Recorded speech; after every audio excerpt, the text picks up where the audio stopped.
சுவிசேஷன்றது நான் எத்தனை ஜெயில் கம்பி உடைச்சேன், நான் எத்தனை கொலை குற்றங்கள் பண்ணேன், நான் எத்தனை பிளாட்ஃபாரத்தில் படுத்தேன், எவ்வளோ தண்ணியை போட்டேன், எவ்வளோ ஊதாரித்தனமாக சுற்றினேன், இப்படிலாம் இருக்கும்போது சாகும்போது ஏசனை தொட்டாரு ரட்சித்தான்னு சொல்றது கிடையாது சுவிசேஷம்.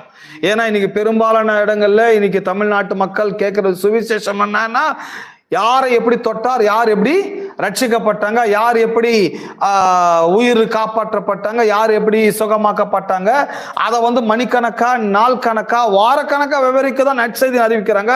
பட் அது கிடையாது நற்செய்தி. நற்செய்தி என்பது என்டையர்லி டிஃபரண்ட். அது நம்மளை பற்றியதல்ல. நற்செய்தி என்பது about God, தேவனை பற்றியது, கடவுளை பற்றியது, வார்த்தை பற்றியது.